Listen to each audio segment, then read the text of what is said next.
Hello, and welcome to another something. Yes, I'm your host, Lady Evil, and welcome to Stillwater. Um, this guy. Oh, it has, okay. Good, it has sound. I was getting to be a little concerned. Alright, let's get started. Stillwater. This is a work of fiction. The resemblance to any real life people is purely coincidental. This game contains depictions of horror, mature themes, violence, and strong language. Your viewer discretion has been advised. This is menu. Okay. Caretaker, I'm sorry, but I can't stay here anymore, Nina. I feel like I'm going crazy. Calm down. If we can just talk it out. So many strange things keep happening, one after another. Every day, it's this damn dripping sound. I thought it was just something leaking at first, but I check every faucet, every ceiling, everything, and still... I still hear it everywhere, constantly echoing in my ears. Please, listen to me. Oh, but the water... Damn water! Water? Yes, it's everywhere. Pools of it all over the house, and every time I try to mop it all up, another one will appear. There's no end to it. It's at night. It's at night when it comes. What are you talking about? I hear someone or something walking along the hallways at night. Maybe it's just my grandfather. No, Nina, it's not him. I thought it was, but it's not. I've seen it. That thing. I only glimpsed it, but I'm more than certain. That thing was not your grandfather. Ever since that night, I would lock my door and pray it would walk past my room. I don't know what's going on, but I swear it just keeps walking, always walking on pools of water. Sometimes I hear them randomly. Their steps are erratic, faint, but I can still hear them. Just this steady pace up and down the halls. I think recently it's no longer like that. What do you mean? Every morning I follow to see where the wet footprints lead. It walks towards something more clearly than before. It would walk down the halls, climb the stairs, and turn corners. All of it I'd follow. Eventually, the trail would come to a stop, and it would all stop right by your grandfather's room. His room? Is this some sick joke to scare me away? Then please stop. It's not a joke, Nina. I meant what I... When? I meant what I said, that there is something wicked going on in this house. That can't be true. I know this is a lot to you, but you have to believe me. I can't stay in here longer. I'm sorry, Nina. It's okay. I understand. Thank you for taking care of my grandfather up until now, and I'm sorry for all the stress I've caused you. I'll be sure to pay you right away as soon as I... Nina, listen to me. I don't know what's happening around here, but...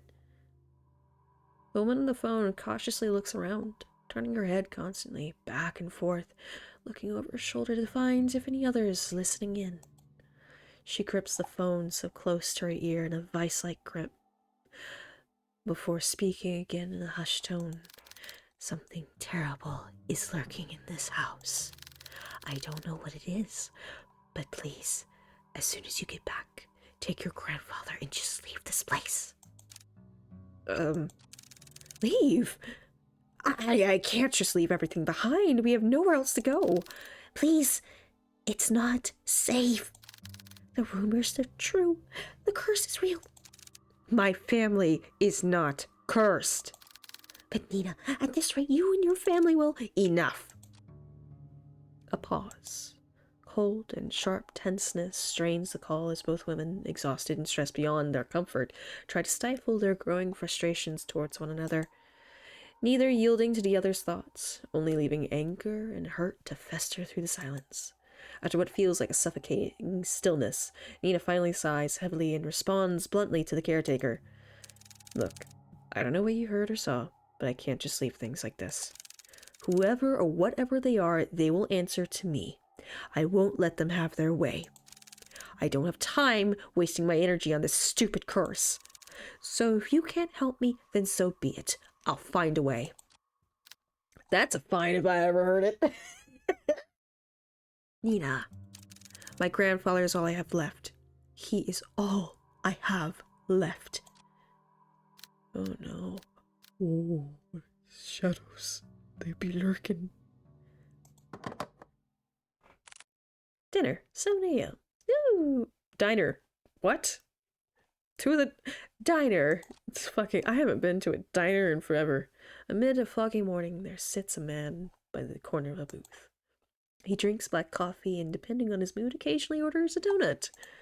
And today, it was just black coffee. Disgusting. Ugh, yeah, you're disgusting because you drink black coffee with nothing else in it. I bet you like decaf too. Monster. I swear, I've seen that. I've never seen that amount of paperwork in my life. A freaking mountain worth of it. You're a valuable member of our team, Hugo. My foot. I'm starting to believe that I was bamboozled into joining their agency. Bamboozled, Spider-Man. Hugo Laurent.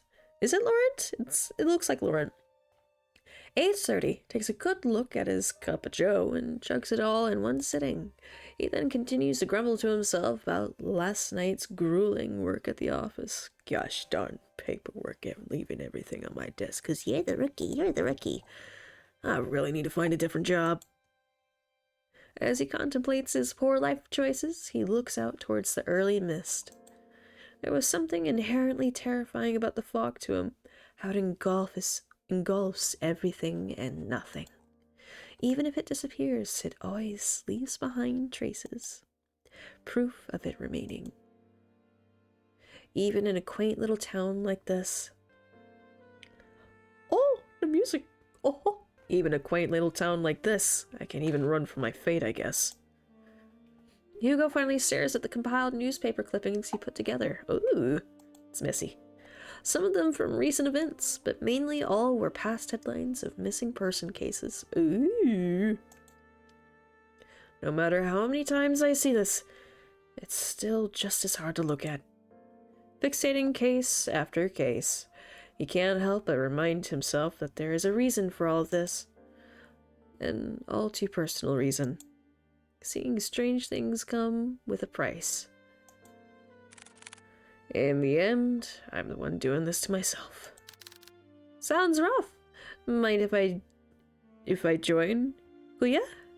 Kuya, am I saying it correctly? Is that like an actual word? What is that? Oh. An annoyingly familiar voice interrupts his train of thought. He slowly looks up to see the one responsible, although reluctantly. Uh-oh. Good morning, Hugo. Hugo scowls and turns away from him. He then gathers the files and shoves it back into the binder. Meanwhile, the tall man takes this as an invitation. It takes this as an, I'm gonna say invitation. Takes this as an invitation and sits at the opposite end of the booth. He greets the waitress, passing by, and orders himself the hefty body breakfast special with an extra plate. As usual, the waitress is happy to oblige and goes to the counter to relay his order. The man then looks back at Hugo. He sees the empty cup and the now jumbled newspaper clippings. All the while, Hugo is trying to ignore him. Who's the rookie? You really should eat something with that black coffee. Not ordering any donuts today? I'm fine, Noah. Just not in the mood, okay? Not even a little. There is a momentary silence between them before Noah disturbs it once more. Well, too bad for you. I ordered a big breakfast for the two of us. Two? Oh, lords. As if the world could grace Noah with an even more perfect punchline, the food arrives. It actually looks really good. Also, I love the art style of this. This is so... I don't know what it is. I really like the art style of the game so far.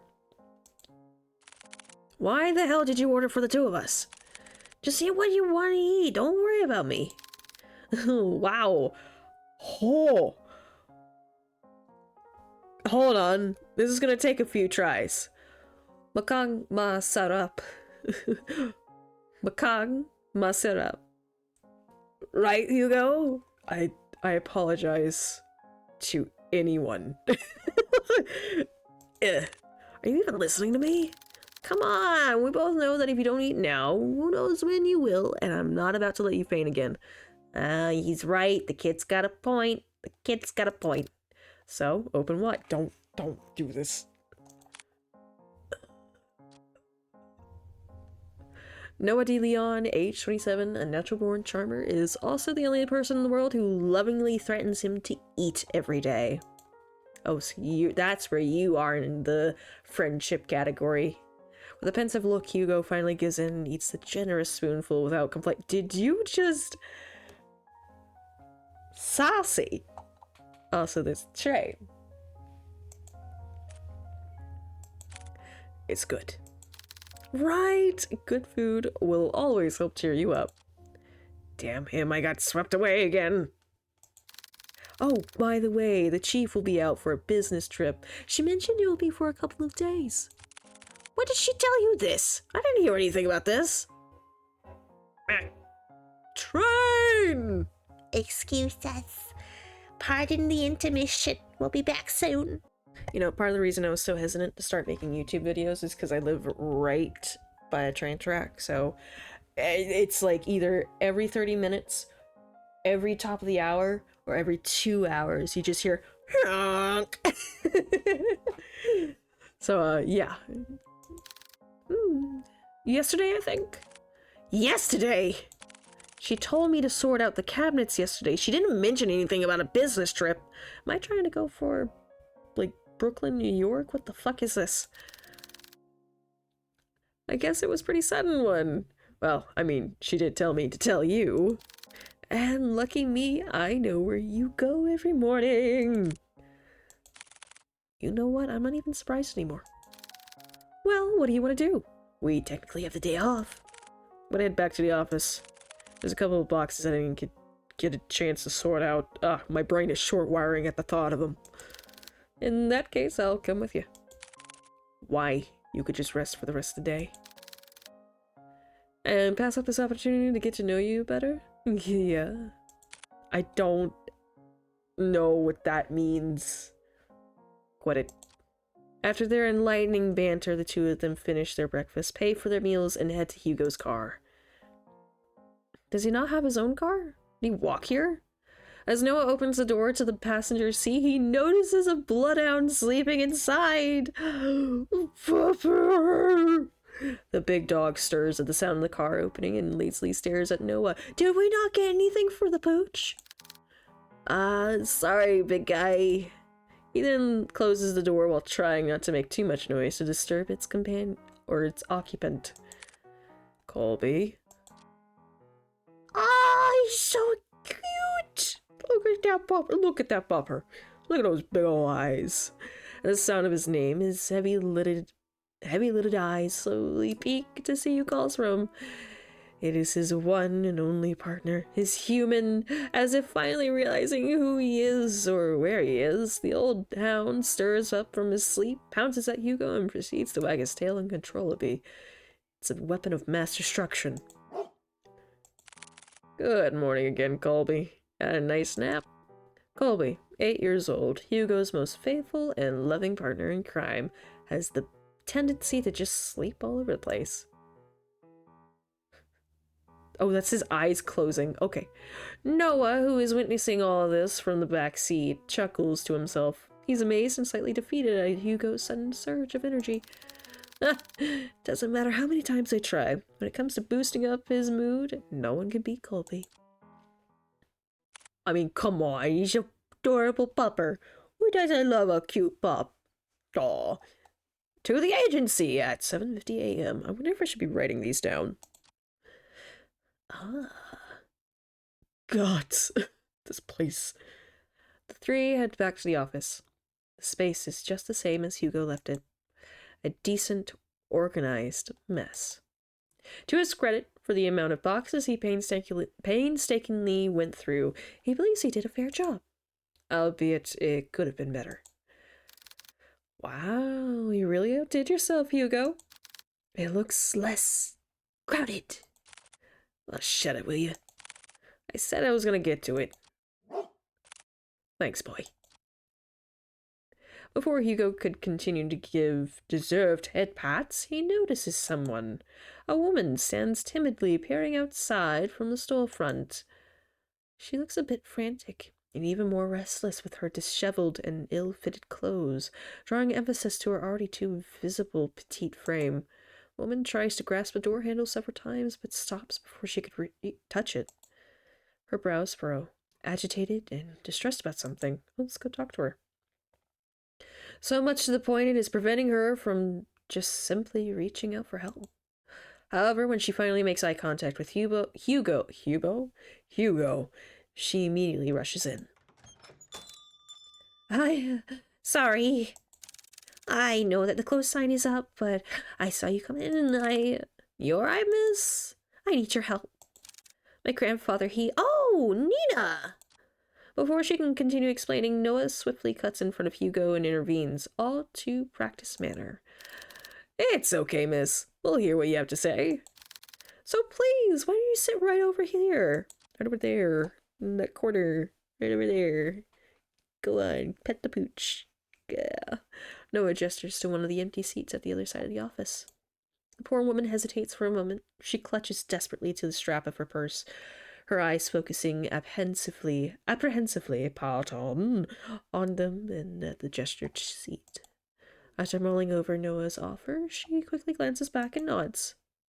The woman then walks towards the corner of the room and sits at the edge of the sofa. Her posture is weary and tense, giving no sign of comfort for even the briefest moment of peace. Can you start off by telling us your name? I apologize for earlier. I'm usually a bit more composed than this, but I guess I'm failing at that too. My name is Nita Mortimer. Oh, death is in the name for you, isn't it? Yeah, buddy. Me too. Hello, Miss Nina. My name is Noah De Leon. I'm one of the assistants here. That big guy next to you is our other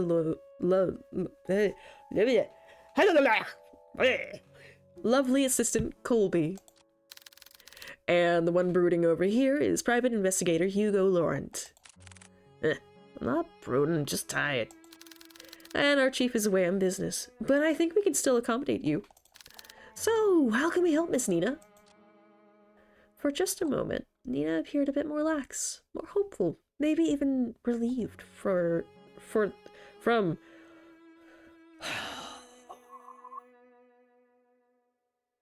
relieved from this warm welcome. However, she once again tenses up. The guilt and shame come rushing back to her, visible by the creases of her brow as she once again realizes why she is here. I need help watching over my grandfather tonight. Tonight? Yes, I know this is a strange request, but my hands are tied on this. It has to be tonight. I'm sorry, Miss Nina. I don't quite understand. Is your grandfather in any danger? I think someone is trying to take him away. Oh. Take him? Miss Nina, I think you should contact the police right away. They're far more equipped at handling this kind of situation. No, they're not. I've tried requesting their help, but they've given me the same answer verbatim for weeks now. They would send someone out to watch over the manor for the entire day, but by the end of their routine, they would always report back nothing unusual. They saw no one else leaving or arriving at the house other than me or the caretaker. And despite telling them all in detail about the letters and all the strange things that's been happening, there's nothing they can do about it. But just sit around until it escalates even more. What's new here?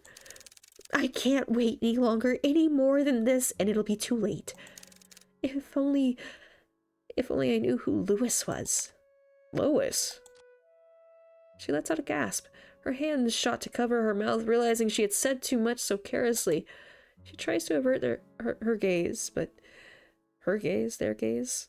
A gaze their gaze, but Hugo stares persistently at her. Miss Nina, who is Lewis? Are they the ones causing all this? Once more she contemplates, her brows knit closely together as she bites her lip nervously.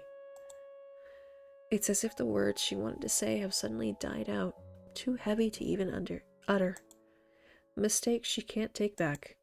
Before the silence stretches further, Noah speaks to Nina with a gentle and reassuring tone.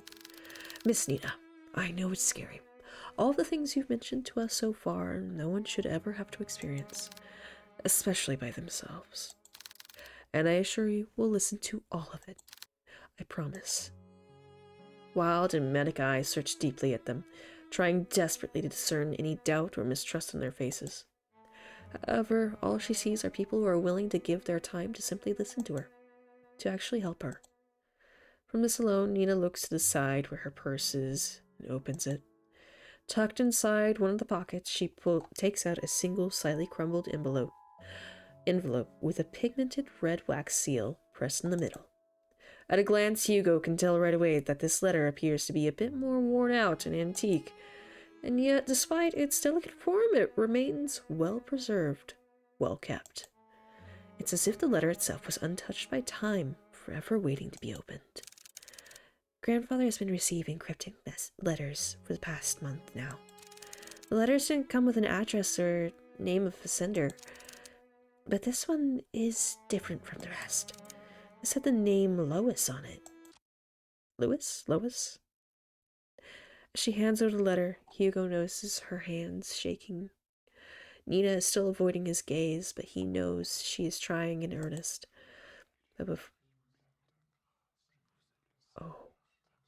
But before he could reach out his hand, he senses it. A faint shift in the room, unnoticeable to the others, but all too glaringly clear to him. There is something very wrong with this letter. Suddenly, Hugo recoils his hand away in pain. Life, like being struck with something sharp, so spontaneously, so memorable that even if the pain disappears within a second, a hint of it remains.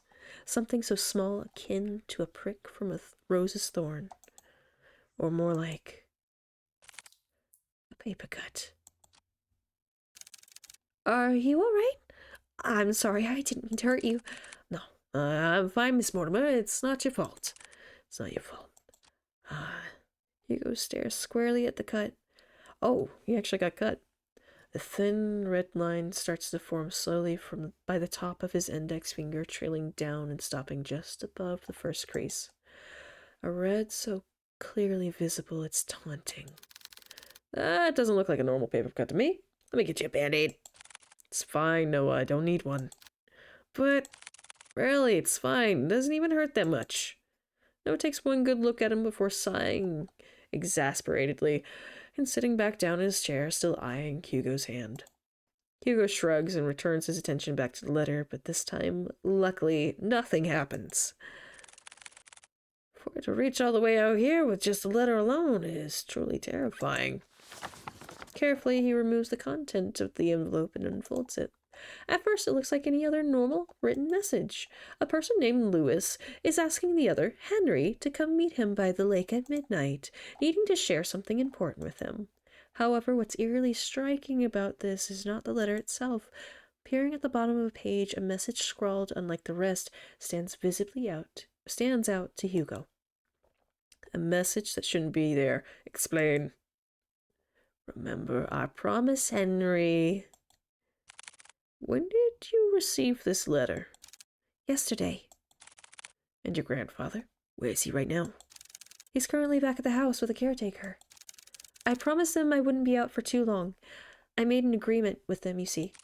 Oh, what sort of agreement? The caretaker we have now agreed to watch over my grandfather, but only during the day. Before nightfall, they would leave exactly at the same time. Before nightfall? I wanted to believe that this whole thing was an elaborate scheme to scare my family away. I know this sounds crazy, but at one point I thought everyone was in on it. The mail carriers, the officers, the caretakers, everyone had a hand at making our family suffer. But this one was different. Up until now, I've never heard of anyone by that name. Not a relative or family friend, but they clearly know who my grandfather is. If I don't do something about this, I'll lose him too. Just by uttering the words alone, Nina begins to break down. The stress, the anxiety, the fatigue, all of it finally catching up to her. Her body hunches forward, her hands pressed close to her face, or close to her eyes as she tries to cover the stream of tears running down her face. As an act of comfort, Colby sits closer to Nina while Noah fetches tissues for her. Hugo, on the other hand, is puzzled. Big truck. She said this whole thing has been going on for the past month, but something doesn't add up. Before nightfall, I think there's more to this she's not admitting. Whatever happened with the letter, I am more than certain. Certain that whoever or whatever Lewis is, they're coming for blood. That is incredibly cheesy, sir. We're taking on the case. Colby? Get the suit. Do you want more tissues? We'll do it. We'll take on your case. For a moment, everything goes still. Her eyes and attention are solely directed at Hugo, whose eyes have a certain glint to them, now unwavering and more determined than ever. But before anyone speaks, Nina stands up, wipes away any stray tears from her face, and walks up to him. You'll take it? Hugo simply nods. Thank you. Thank you. You don't know how much this means to me. We're glad to help, Miss. Nina, please, just call me Nina. Well, Nina, we'll do our best. Nina smiles at Hugo and Noah in gratitude. Her eyes renew with a faint gleam, a hope that maybe things will change for her and her family for the better. However, before heading out, Nina reaches into her bag once more. She takes out a small piece of paper and pen and hastily starts jotting down something. I best be on my way now. I'll let Grandfather know ahead of time you'll be coming. Is that a Church Street? Okay. Also, this is my address. I'll be sure to greet you when you all arrive. And thank you. Truly. She politely bows to them and walks out of the office, already reaching to her purse for her car keys. Hugo watches from his desk as she goes to open the driver's seat. Nina looks back at the office window and takes one last look at Hugo. She waves slightly at him before finally pulling out of the parking lot and driving off. Once out of sight, Hugo turns to look at his cluttered desk. Still messy, but presentable. I guess I'll have to sort these out later. Again. Car. 5:30 p.m. Oh, I guess we spent the entire day just cleaning. Ooh, it's raining. From the ongoing downpour to the quiet hums of the car, they sit in silence. Still miles off their destination, Hugo constantly checks the rearview mirror to see any passing cars. But it was only them on the road. Noah, who usually chats his ear off by now, leans quietly against the car door as he looks out to the passing streetlights, reserved and distant. He hasn't said a word to Hugo since they left the office. Hey, you were a lot quieter than usual. What's wrong? What a surprise. You've been looking at me? No, you idiot. You usually just talk a lot, that's all. So, you do miss me talking. Just say it. Do you believe her story? What? Given all the things she's told us, do you think she is telling the truth? Yes, I believe her. Or, at least, I believe she hasn't lied to us. But you know, I can't shake this feeling that she's hiding something. Like if she left out certain details on purpose. Also, why'd she have to travel this far out of town for a private eye? Surely there must have been another far closer to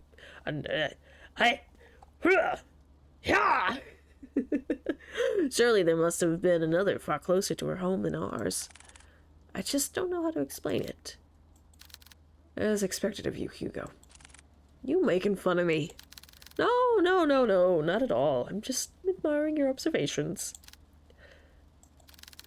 I didn't want to offend Nina earlier, so I kept quiet until she finished. But her last name caught me off guard. Right? Have you heard about the Mortimers? They're a pretty distinguished family that own an esteemed fishing company. No.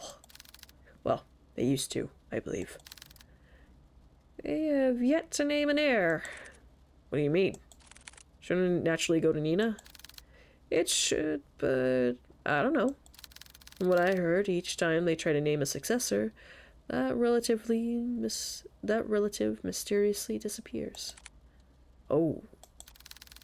Gone without a trace? Or so anyone thought. Their bodies would soon turn up months later. And you know what's strange? All of them have been labeled as accidents by local news.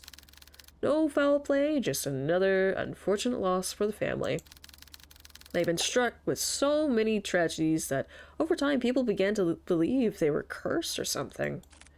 Cursed. I think I can understand why she wouldn't go to the police again. Most likely thought she was seeing things and went along with the procedures just to keep face. But deep down, they must have thought she had gone mad. Can't imagine all of this for Nina. And most of all, who knows what we'll find there? Is that why you decided to come with me? Well, partially. I'm more worried about you, though. Me? Why? Think of it this way.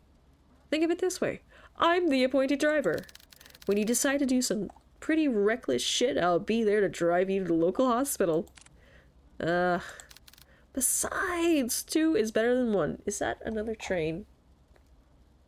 Oh my gosh, it is. Exactly. I was fine with Colby coming with me. Colby! Well, have you heard that 3 is better than 2?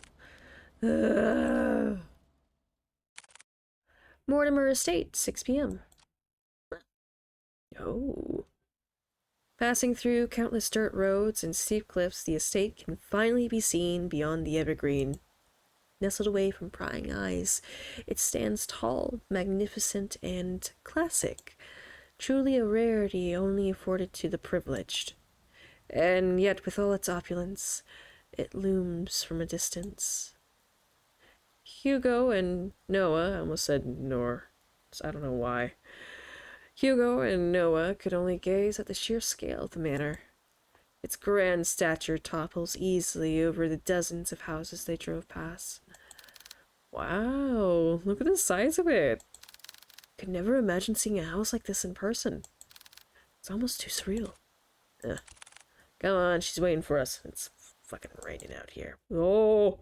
Immediately after exiting the driver's seat, a sudden sharp pain weighs heavy on Hugo's chest. Too much black coffee!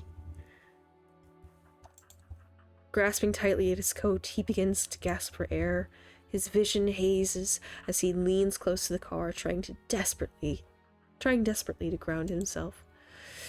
Like a fish drawn out of the sea, he desperately heaves. The air in his lungs, escaping too quickly, burns as he feels his throat start to strain, drawing tighter the more he breathes. But this pain pales in comparison to a feeling far more excruciating. Is it the house? No. Something far more sinister. He feels it. Someone is watching him. A piercing gaze fixed on him, like leering at a bug and waiting to strike. We'll be together soon, Henry. What the hell? Damn it, already. Need to hurry or else. What? Hey, you alright? Noah calls out to him, snapping him out of his fixated trance. Colby nudges his head against Hugo, whining with concern over his partner's well-being. Did you hear that just now? Hear what? That voice. It was so close to my ear. Is everything alright? Oh, yeah, it's fine. Just, don't mind me. A bit winded from the trip, that's all. I'd be happy to make you tea at the very least. If it's no trouble. No, none at all. It's the least I can do. Once again, the subtle uneasiness from Nina surfaces. Can we acknowledge that we've been standing in the rain for probably, like, realistically 2 minutes now? Going on 3. It's cold, and I've already been sick. Ugh. But before Hugo could get a chance to look further into it, she walked off towards the front porch without saying another word. You sure you're right? You sounded like you were choking earlier. Said I'm fine. Besides, we're out of here. Can't back out now. Listen to me. I think you should... Noah abruptly cuts his lecture short as he notices Nina stopping by the front door. She stands by the door, silently, contemplating something. Just like before, but this time she seems even more anxious. Whatever unease she tried to mask earlier became more apparent the minute they walked closer to the front door. I haven't been quite honest with you, Detective. Just like before, as if carefully choosing her next words, she decides that in this situation, words are not enough. You'll see for yourselves what I mean. And with that, Nina enters the house, leaving the 3 to follow behind. Hugo is about to enter through the foyer when he feels a tug on his arm. Don't forget what I told you. If something happens, let me know right away. You'll be the first to know. And with that, Noah releases his grip on Hugo. Can we go inside now? It's fucking cold and rainy out here. They proceed to head in, not knowing what awaits beyond them. They proceed to head in, not knowing what awaits them beyond the door. Greeted with a brightly lit hallway, Hugo notes immediately that the interior is just as grand. Adorned with floral accents and antique furnishings, the house itself exudes the word elegance. A classic and rustic charm with the walls and floorings made of the finest wood. Hugo couldn't help but gape when he walked in. However, he notices something even more distinct than the splendor. Behind the seemingly perfect veneer, an unsettling air rests throughout the house, leaving no room for doubt that the inside is far more terrifying than the outside. Please, come this way. Bracing themselves, they enter the dimly lit drawing room. At first glance, Hugo could not discern the silhouette situated at the far corner. Only the sparse lighting from the window pierces through a fraction of the room's darkness. However, as they approach closer to the silhouette, Hugo now understands the reason for all of Nina's unsettling vagueness. Grandfather, we have guests. Oh, that... I'm confused. Sitting in the armchair is a very young man. Very young man. Not much older than Hugo or Noah. He is dressed modestly and shares none of the imposing presence of the manor. No, rather, such luxury does not even remotely reflect on the man before them at all. It's as if the flow of time had stopped only for him, while the rest had continued changing drastically without him. Just like the leather, timeless, delicate, and jarringly out of place. Staring only at the window, the young man sits there dazed with little acknowledgement of the people around him. Still, motionless, like a doll. Grandpa, these are the people I spoke of. This is Detective Laurent and his 2 assistants, Colby and Noah. They're going to help us. Even after introducing them to the head of the Mortimer estate, Hugo and Noah could not help but feel unnerved. The man before them is supposed to be frail and older than any of them, and yet here he remains, forever unchanging, forever young. I've come a long way, so I'll be making some tea. Would you like some? He does not reply back, nor does he glance at Nina or anyone else in the room. Only fixates his gaze on the rain, nothing else. I'll be sure to make a cup for you. She then timidly gestures to Hugo and Noah back to the foyer. Bearing more questions, the 2 follow Nina outside. But before they leave the drawing room, Hugo takes one last look at the young man. There's an all too familiar air about Henry Mortimer. His eyes, they're similar to his own. Whatever he must be longing for, Hugo knows it will never end well. Okay, I would just like to interject here. Just time out, time out. This is giving me the vibes of a copy pasta detective story from like years ago.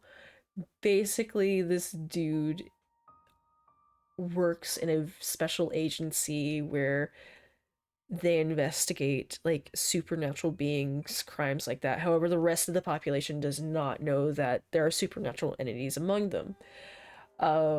And mostly people prefer it that way, at least the agency prefers it that way, because mass panic over these eldritch beings, right? And his partner, or his assistant, is also an eldritch being. And they have like these really weird, I don't want to say wacky because you might think funny, wacky, ha, just weird fucking adventures throughout the book. I'm gonna take some time and I'm gonna research it, and like I'll make a comment about it below this video, but I'm getting those vibes. Okay. Nina, that man. Yes, he's my grandfather, the one I asked you all to watch over. I know this is hard to believe, but she draws something out of her pockets. It's an old picture of a handsome man with slick back hair, wearing the finest of suits. The gentleman in the picture has a different air to him, one of wealth and power, none of which reflects at all on the current Henry Mortimer. It's almost as if looking at two different people. This isn't much to go by, but believe me, they are the same person. Then why does he look so young? It happened a few nights ago. I was on my way to get a cup of water when I heard a loud thud coming from my grandfather's room. I was worried that something fell over, so I went to go check. When I opened the door, I found him collapsed on the ground. I rushed to help him up, but when I did, he looked so different. He wore the same clothes that my grandpa wore that night. And his face, I recognized his face. He looked younger. So many things were rushing through my head at the moment, and yet I knew he felt familiar to me. I know it sounds bizarre the more I talk about it, but that's what happened. It was also the same night I found that letter. It was next to him, already opened. I'm sorry again for all of this. No matter who I went to, they either said something was wrong with me or my family. With everything going on, maybe they're right. The pools of water, the letters, Lewis, and now this. I've been ignoring the signs for years and just blindly hoping things can get better if I try finding solutions on my own. But that's not enough anymore. Maybe my family really is... No, they're not. Curses aren't real. Detective? I think we easily get too involved in believing that sort of thing exists. In truth, the ones who fixate on it make it their reality, okay? Rumors, doubts, lies, all those things are what they want to become real. Deep-rooted emotions like that can't possibly be healed or fixed right away. But, like a curse, those emotions drag other people down with them. Personally, I think you were caught up in all of it. But I assure you, we'll see this through. For you and Mr. Mortimer. Thank you. Good. Now, our first priority is to find out more about Lewis. Nina, the letter you showed us back at the agency, do you still have it? Yeah, it's here. You mind if I borrow it for a bit? I'll be sure to give it back. Of course, but what are you gonna do with it? I've searched everything on that letter and I still couldn't come up with clues. I'll be using it as a reference or a guide, if you will. I'm afraid I can't discuss too much of the process, trade secrets and all. Of course. I'll check upstairs. Noah, you and Colby check the ground floor. Got it. Before they leave to do their own investigation, Hugo grabs a hold of Noah's shoulder. He leans in close. Close enough for Nina not to hear. Keep a close eye on Mr. Mortimer and Nina. Especially Nina. I don't want her to be dragged any more than she already is. So whatever happens, keep her safe. Hugo, you... Fine. But remember, yell for me, okay? I know. Thanks. Counting on you. You too, boy. With a final nod at them, Hugo then goes towards the staircase and heads upstairs. Noah stares for a moment longer at Hugo's back before he disappears into the first floor. He then turns to look at Colby. Well, it's time we get to work. Right, Colby? Door the pooch. Investigation start. The objective is to look around the area for objects to proceed the story. Oh, cool! Use the arrows or arrow keys to move to a different area.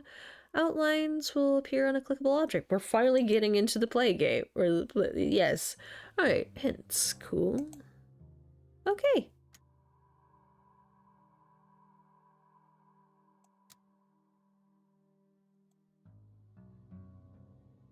Huh. Well, I'm intrigued. That was a lot of setup, so... An old rotary dial telephone. Looks like it's still in good use. Delicate arrangement of violets and white roses. They seem to be fresh and fairly new.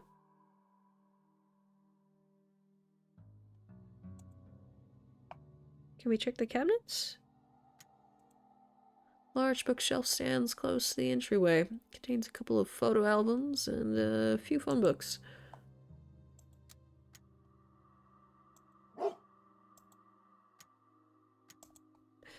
Mr. Mortimer still sits motionless by the corner of the room, his gaze never leaving the rain. Okay. Ah. Frames decorating the walls are covered in white sheets, veiled with a thin lining of dust on each of them. Wow. So many paintings covering the wall. Are there more like this all over the house? Yeah. My grandfather commissioned many back in the day. But sadly, he doesn't do that anymore. Oh. You know, I can't help but notice the paintings are covered. How come? I did that. I covered them up for my grandfather's sake. For his sake? Yeah. He was, pretty obsessed with them, you see. There were times when he would mutter to himself and would just stare at the paintings for days on end. Oh, jeez. It worried me so much that I had to cover them all. Since then, he hasn't stared at any of them. He just sits quietly, looking outside. I see. About the paintings, I also noticed they have a similar theme. They all have water in them. Or they all have water in them. I know this isn't a coincidence since you told us before, but if there's anything you know, anything at all, then please tell me. Didn't they say that her family is like a famous fishing family? Like, how far back does that go, number one? And number two, did he make a deal with an entity from the water? Noah, can I ask you a question first? Yeah, sure, go ahead. Do you believe in mermaids? Fucking knew it! Knew it, called it.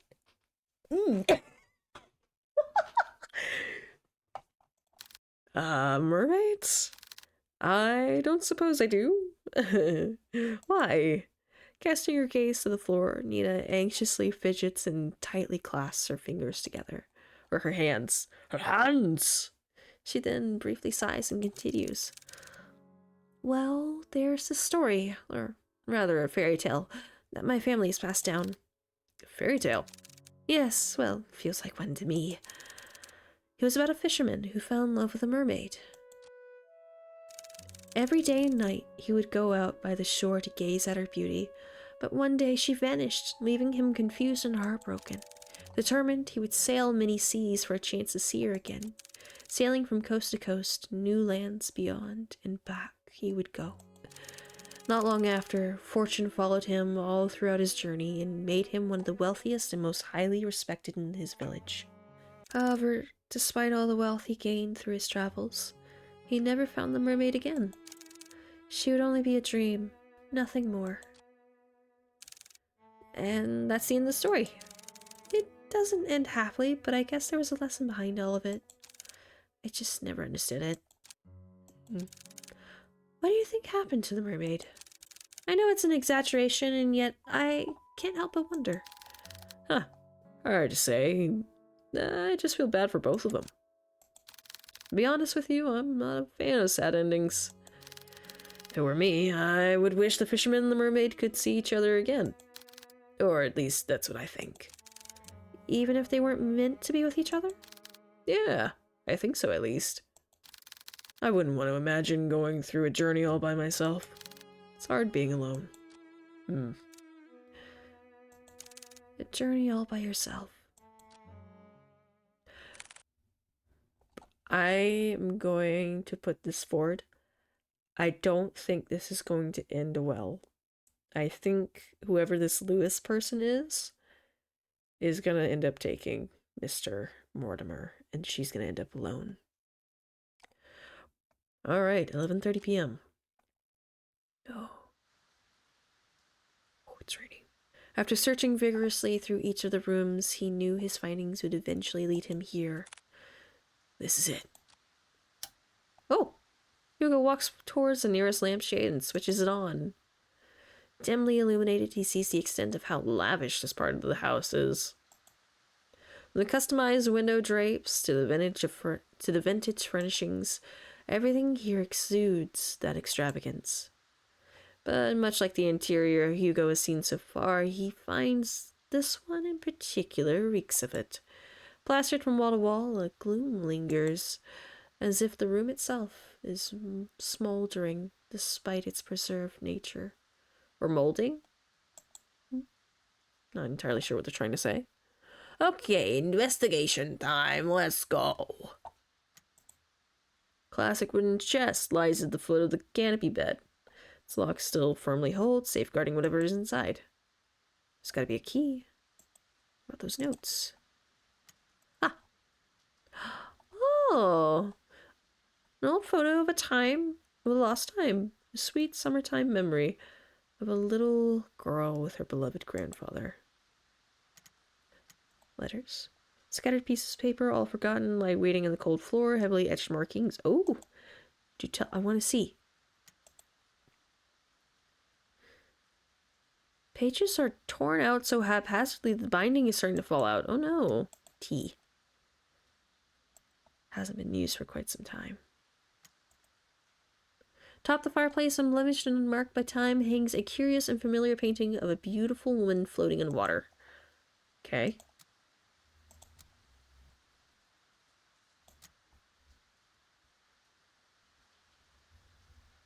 More paintings covered up. Meticulously organized set of academic books ranging from nonfiction to geography, all on display. However, hidden away behind the vast collection are some children's fairy tales, all carefully kept. Huh. Need to hurry. I don't want to stay here for too long.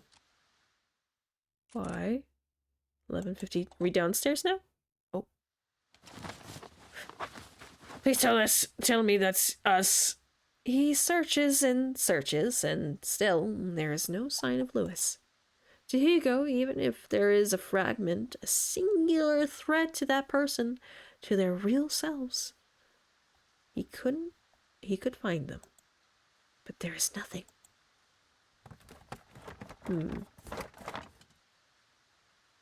Not one thing pertaining to him. It's as if the thought of Lewis barely exists at all. What is going on? I clearly sensed that presence from before, but it's gone. Damn it. Wish I had more time. No. Calm down. Breathe in through your nose, out through your mouth. It has to be here. Just need to focus. He ponders again, retracing every step and every little detail, hoping that he overlooked something. Yet all he knows is that the one tangible thing that connects him, that tethers so closely to this space, and most of all to Henry, is the letter. Words of promise, of love, all delicately etched onto a page, but tainted with a powerful and dark emotion that has been festering for far too long. Tainted. From the very start of all this, Hugo believed that whoever Lewis was, they were the ones responsible. He thought he could find them and convince them to stop their haunting for good, to bring them peace and to move on. However, this wasn't the case anymore. The unnatural force that binds everyone so closely together in this family is not the cause of an angry spirit. Oh, no.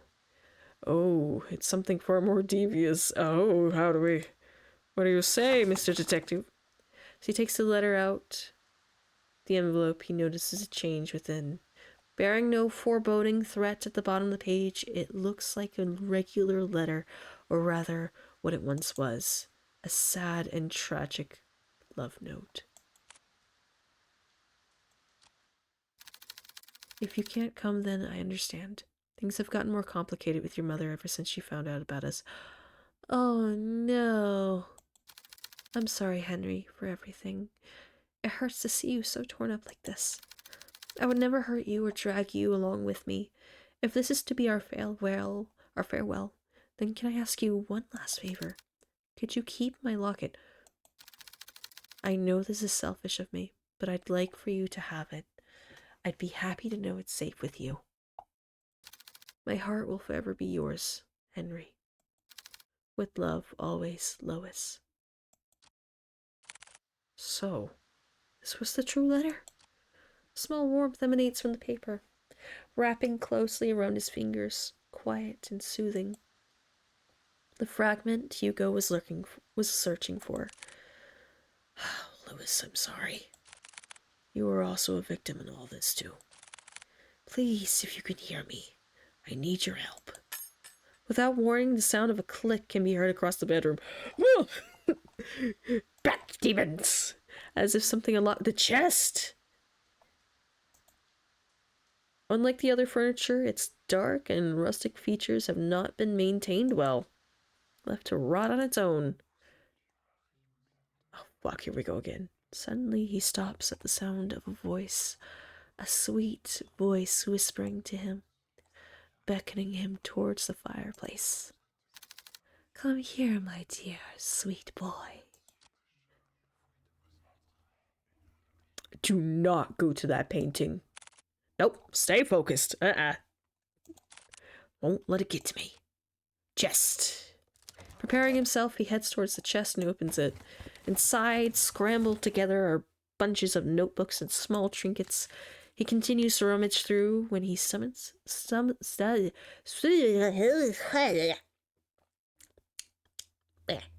he stumbles across an old newspaper article. Young man found dead by the lake. Oh. An unidentified young man was found on the morning of X, 3 days prior to his death according to police. Ruled as a suicide. Oh. Police have claimed that the troubled youth drowned himself. This certainly is a tragic loss, an unfortunate event indeed. X comments. No claim of his body has been made yet. Lewis. Oh no. By the corner of Hugo's eye, he spots a bright glint buried beneath the clutter. He reaches for it. A locket of brilliant gold shines unblemished, retaining a timeless luster. Inside it safeguards a picture of a young man with glasses, smiling brightly. This must be the locket he was talking about. So pretty. I'm surprised it still shines like this in this picture. Did he put this here? No, it must have been Henry. But why would he store it away like this? What should I do? Take the locket. I should probably hold on to this for now. Take it to him, please. Louis? A gentle but distant plea echoes in Hugo's heart. A forgotten ache of yearning and regret grips him deeply. Feelings not of his own start to rise like small ripples on a pond, wanting to be found again and remembered.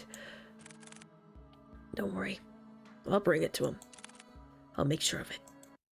Hugo is about to... He's about to put everything back into the chest when he feels a wet and cold sensation crawling up his leg. Ah. Oh, water! A pool of water relentlessly spreads across the floor. Oh, already seeping into the chest. Damn it, no! Suddenly the light shuts off.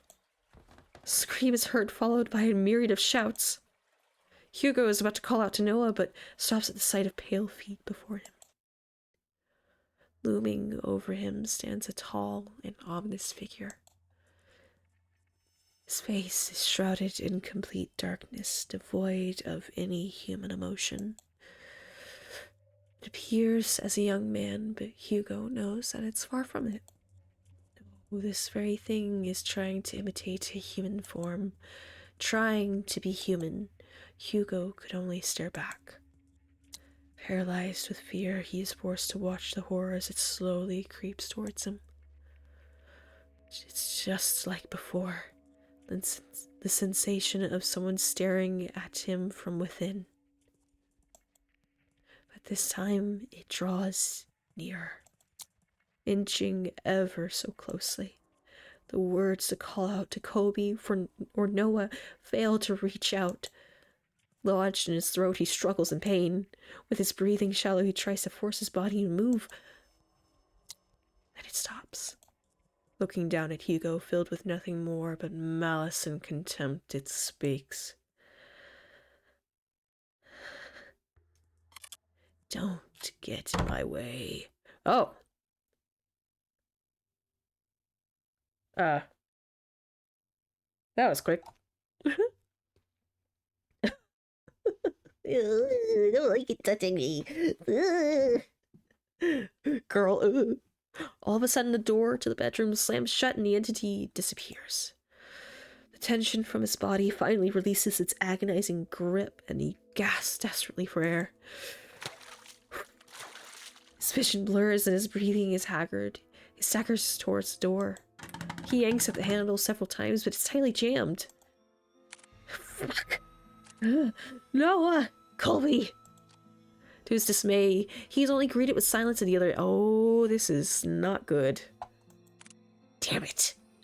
From a distance, he faintly hears the sounds of Colby's relentless barking as it gets further away from the house. No! He rushes towards his window. He tries to pry it open, but like the door, a heavy force prevents him from doing so. This bitch is cursed! Like being underwater. His movements slow and drawn out, as if being dragged down by that thing. Fuck this! Frantically looking around the room, he spots a nearby chair. Without a moment sooner, he grabs the chair and starts to strike the window. Bit by bit, the window cracks get larger with each blow, splintering off smaller pieces. What the hell is this made out of? Still trying to catch his breath, he musters all the strength he has left for a final blow. Damn you, just break already! Oh.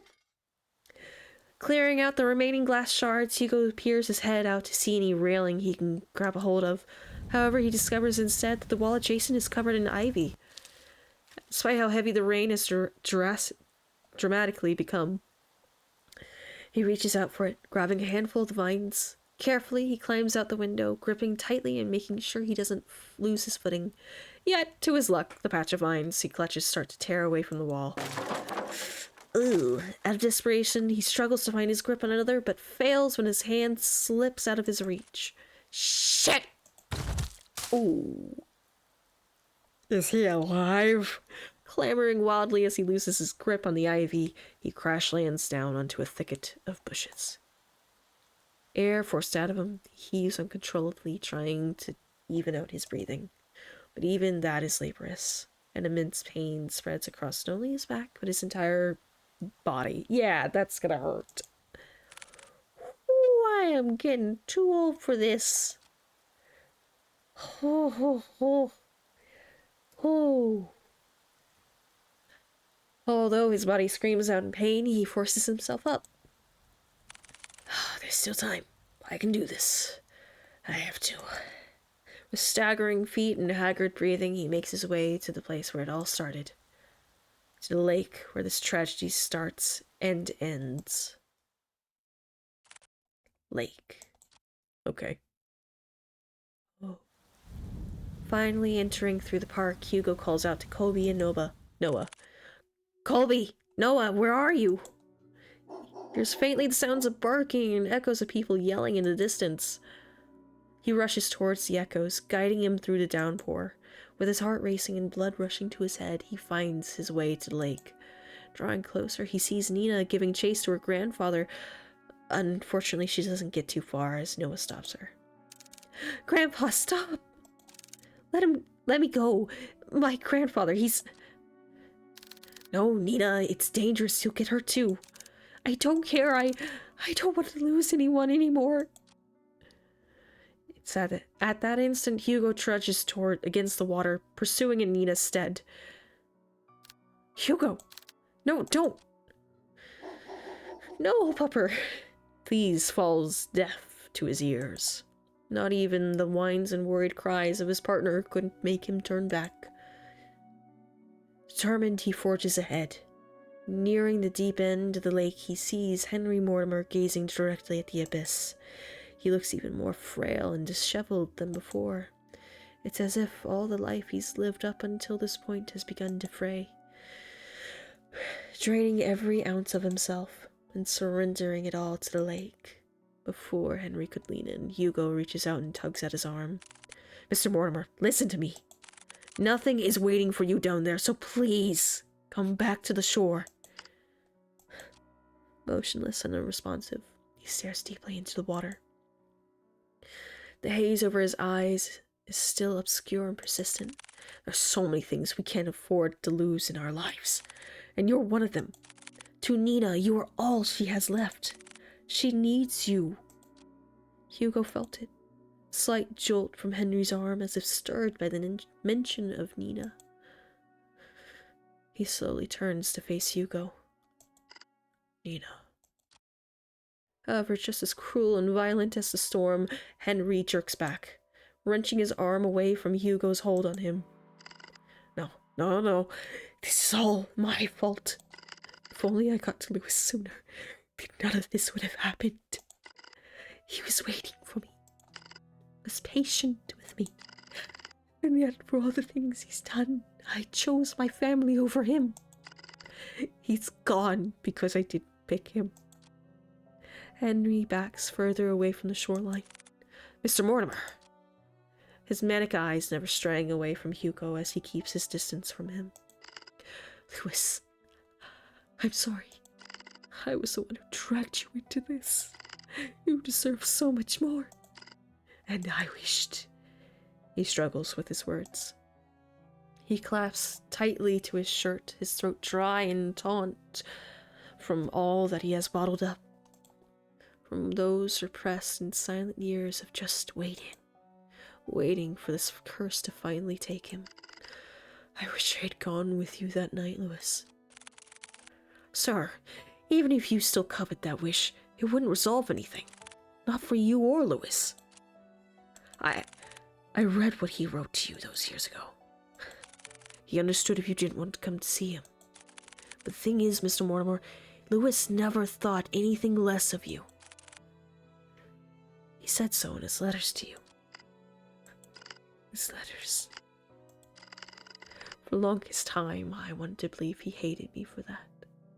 Resented me for that choice. Or at least I thought it was easier for me to think that way. How long has it been since I talked about him? Too long. That's why. You don't have to shoulder all of that pain by yourself anymore. We can talk about it. About you and Lewis. All of it together. Hugo extends not only his hand to him, but a promise. Hey! A promise that Henry had yearned for so long. A way to forgive himself. He hesitates at first. What fool believes in a deserved forgiveness? Such a thing doesn't exist. And yet, despite everything, Hugo still reaches out to him. To a stranger. Maybe he can be forgiven. Just as he was about to reach out for Hugo, a hand slithers around Henry's instead. Its arms unnaturally contort around him while its head perches on his shoulder. This thing, this Lewis, is no longer pretending to be human. With piercing green eyes, it glares directly at Hugo, mocking him, cursing him, wishing nothing but despair. We can be saved. We can be forgiven. There is only one true way out of this. I will share with you the most happiest of endings. Before Hugo could reach out for Henry's hand, he disappears into the water. Mr. Mortimer! Without hearing the anguished cries and desperate pleas, Hugo dives in after him. Into the abyss. The necklace! Give him the necklace! Plunging into icy waters, Hugo feels shock running rampant throughout his body, like spikes continuously piercing from his legs to the tips of his fingers. Fierce and unyielding. His chest tightens and his heart races as he begins to kick his legs, hoping whichever way he goes, he'll find his way to Henry. Swimming deeper and deeper, he sees faintly a figure slowly descending into the darkness. As he finally gets closer to Henry, long snake-like arms stretch across the void and grab Hugo's neck, violently squeezing all the air out of him. He tries desperately to wrench its hands away. But with each struggle, Hugo's movements begin to weigh heavier and heavier. Lewis. Where are you, Lewis? It's looking for Lewis? Digging deep into his... Yes! He grasps tightly in his hand the locket that Henry kept and had long forgotten. Holding it out as it shines ever so brightly in the dark. There you are. It releases its grip on Hugo and instead reaches for the locket. Taking this as a chance, he drops the chain and kicks with all his might to grab Henry's arm. With his heart and body screaming in pain, he swims desperately to the surface. Almost there. Just have to... As the light from the surface begins to blur, Hugo makes one last attempt to reach for it. With his limbs worn out and his energy spent, this is all he can do. Before he loses his consciousness, he notices a figure swimming towards them, getting closer and closer. And then it fades. I knew that locket was going to come in handy. Drifting along with what feels like an endless sea, Hugo courses through wave after wave, not knowing where he's going or caring for that matter. All he knows is that he's very, very tired. How long has it been since he had a good night's rest? Too long. Maybe I should take the rest now. I'd like that. I agree that you deserve it, but not here. Sorry for startling you. Just wanted to see you one last time before I go. Lewis, you've done so much for me and Henry. I can't thank you enough. No worries. I want to thank you, too, for watching over me. Also, apologize for my remarks from earlier. I really thought I had things figured out once I found you, but, you know, how that turned out for me. It's alright, really. After all this time, I didn't think anyone would hear me. Especially Henry. Lewis. I was worried about him for a long time. He always wanted to keep me away from his personal struggles. To keep me safe from them. But I was too stubborn for my own good. Honestly, I don't regret it. Any of it. Even if I could no longer reach out to Henry. Fate weaved its thread back to you, our tangent, connecting us once more to this very moment. And for that, I'm forever grateful to you, Hugo. You're welcome, Lewis. From a far-off distance, Hugo hears a voice crying out to him, beckoning for him to return. Well, they're waiting for you. I guess they really are, huh? Take care, Hugo. You too, Louis.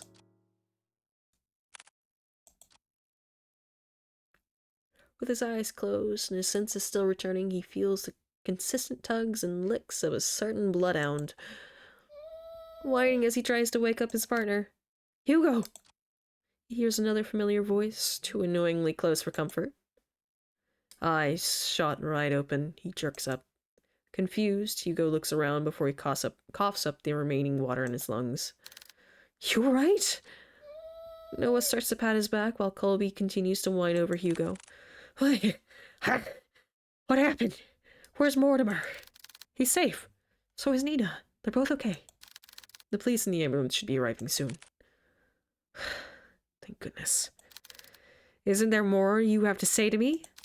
Instead of, thank goodness, I swear you don't listen to a damn word I say. Sorry, Noah. Exhausted, he lets out a sigh. He then continues to pat Hugo's back aggressively when someone approaches them. Detective Lauren. Ah, Nina. There's someone I want you to meet. Behind her stands an elderly man, frail in stature. He timidly looks to the side pensively as he ponders to himself. Although his youth has long faded, his eyes are what catch Hugo's attention. They're no longer a piercing, venomous green, only eyes just like Nina's. Hello, Mr. Mortimer. Detective. I never got the chance to say goodbye to him. I always thought about it every day. What if Louis lived on in this world? What if he stayed a little longer with me? It's because of that constant mindset I dragged everyone down. I kept hurting not only me, but Nina especially. I was the one who kept hurting her, the one to blame for all of this. But you, someone I've never met, still went out of your way to save me, not knowing my burdens or my faults. Thank you. Hugo reaches out to Henry and smiles brightly at him. It's my pleasure, sir. But before he lets go, Henry tugs at Hugo's hand one last time. I hope someday you two will overcome it.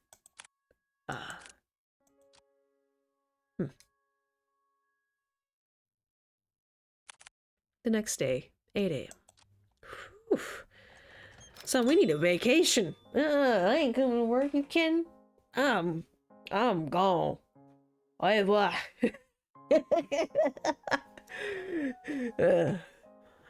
Well, good morning, Hugo. You're bright and early. Morning. With much fervor and haste, Hugo resumes writing on his notepad. Although by closer inspection, he looks like he's going to combust any moment. You writing up that report? Without looking up, Hugo responds back. Yeah, for the most part. You still need to write yours too. Oh, I will. But since I haven't had breakfast yet, and I don't like eating by myself... He's brought it. Let me guess. Two is better than one. Bingo! Wow, Hugo, you're really catching on. So proud of you. Just shut it, will you? I swear, if only I hadn't fallen off from the goddamn window, maybe my report would have been shorter. Before Noah could begin to cut the bacon, he pauses at the mention of Hugo's report. Oh, yeah, by the way, mind telling me what happened to the Mortimer's window? I broke it. Well, that's obvious to me. What I don't understand is, why is it broken? Do you know how much it costs to repair a window like that? I know. It was really dumb of me. I'm sorry. Besides, I told Mr. Mortimer about it before we left. Honestly, I was just expecting an earful from him. And a bill. And, surprisingly enough, he said it was okay. Lucky, right? So what? You just called it a day after all that? Thank you so much, Mr. Mortimer. You broke it. You pay for it. Would you chill? Of course I'll pay for it. But each time I keep insisting, he just shrugged it off. Said that we already went through a lot for him. So this was nothing in comparison. Ugh. You know what? He's right. After all we went through, we deserve at least a nap. Oh, more than a nap, dude. But before he could walk away, he stops and sees a familiar person walking towards Nina, carrying something with her. Good morning, you two.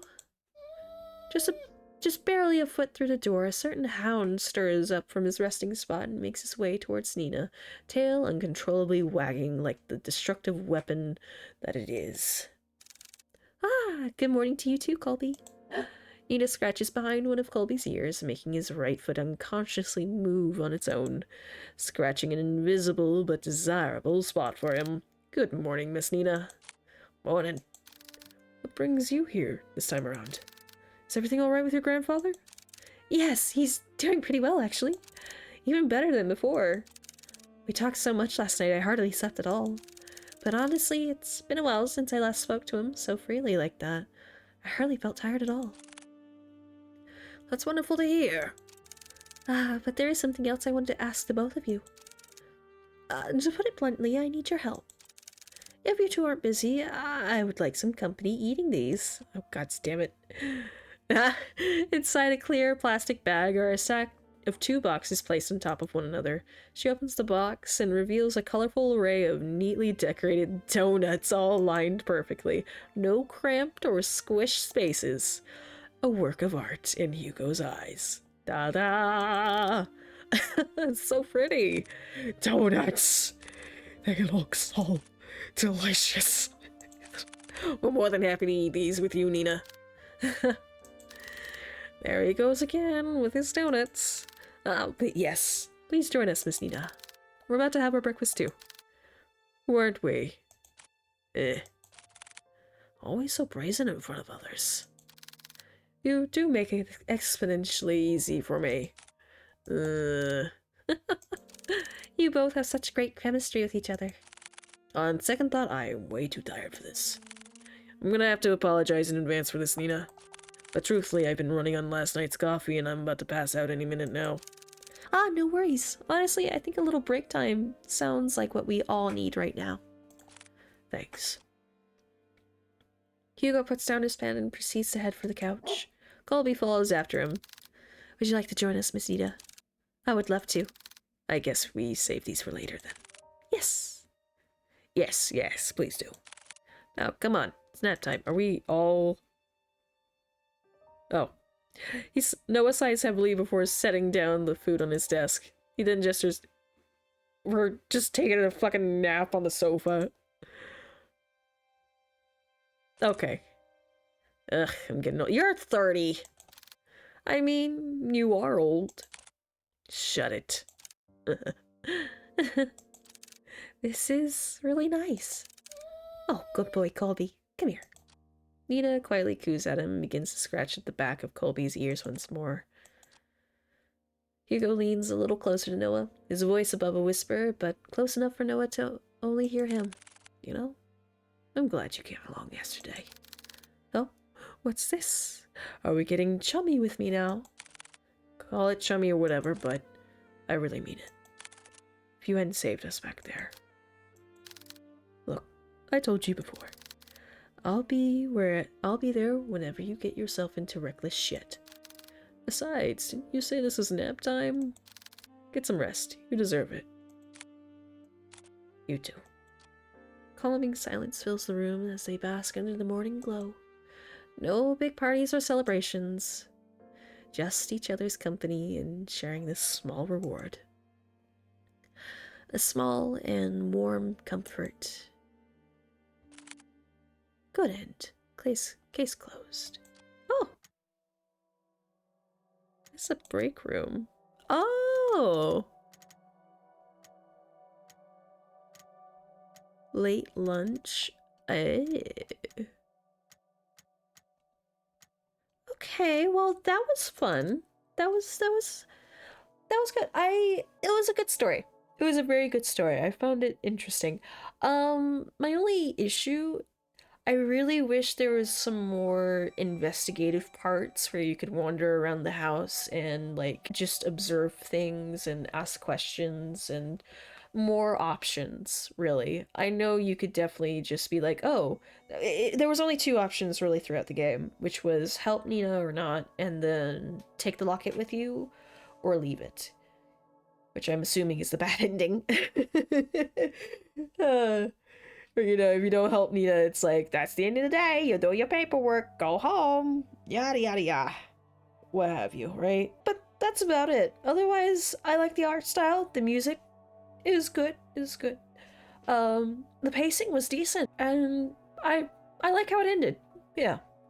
So, yeah. That was Stillwater, and if you enjoyed the episode, like and subscribe, and if you have a game you want to see me play, comment down below. Yeah. I will be back. Let's see, this is gonna be out on Friday, so we'll be back to another itch.io game or something Monday.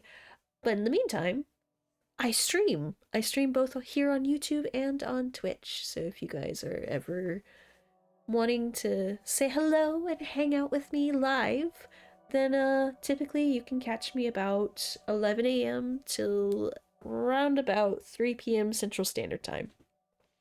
At least for right now. I'm gonna be expanding my hours a little bit, so who knows? Anywho, see you next time. Bye.